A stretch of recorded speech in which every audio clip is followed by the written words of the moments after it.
Petronas ini mencari gali minyak dan gas. Kita jumpa di perairan kita dan di negara lain. Petronas. Tapi bagaimana perjanjian kita dengan Amerika ini? Amerika mengenakan syarat Petronas kena beli LNG, gas asli cair, LNG. Petronas kena beli daripada Amerika setiap tahun sebanyak 3.4 bilion US, bukan ringgit. Ini satu penyerahan. Ini kata negara kita merdeka berdaulat. Bagaimana ni? Yang amat berhormat Tambun, apa sudah jadi kepada ini? Beratus tahun negara kita mempertahankan melawan Belanda, Portugis, Inggris. Kita merdeka. Tapi hari ini Trump datang yang menjahannamkan Gaza, bumi Palestin. Kita sambut mereka dan kita serahkan kekayaan kita. Ini pemunggahan. Ini pemunggahan harta negara miskin Malaysia ke Amerika. Ini tidak boleh.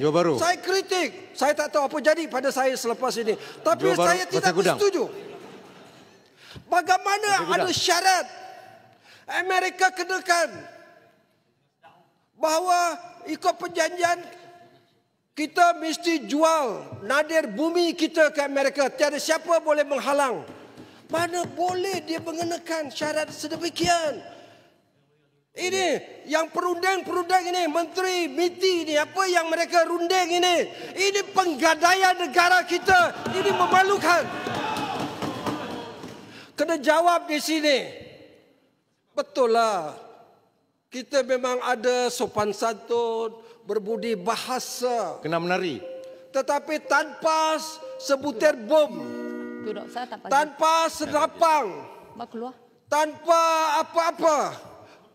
Trump turun ke bawah ini, kita menyerahkan ekonomi kita, menyerahkan kekayaan negara kita 1 trilion ringgit. Sedangkan setiap tahun kita berhempas pulas. Lembaga hasil dalam negeri kena cak kutip, custom kena kutip. Semuanya nanti kita bagi kepada Amerika. Petronas bergaduh dengan setengah negeri, tak bayar royalti pada Kelantan, tak bayar royalti kepada Terengganu, mungkir pada Sabah, mungkir pada Sarawak. Kita bergaduh sama sendiri, tapi berbilion kita bagi pada Amerika. Saya tidak setuju. Hidup Pasir Gudang.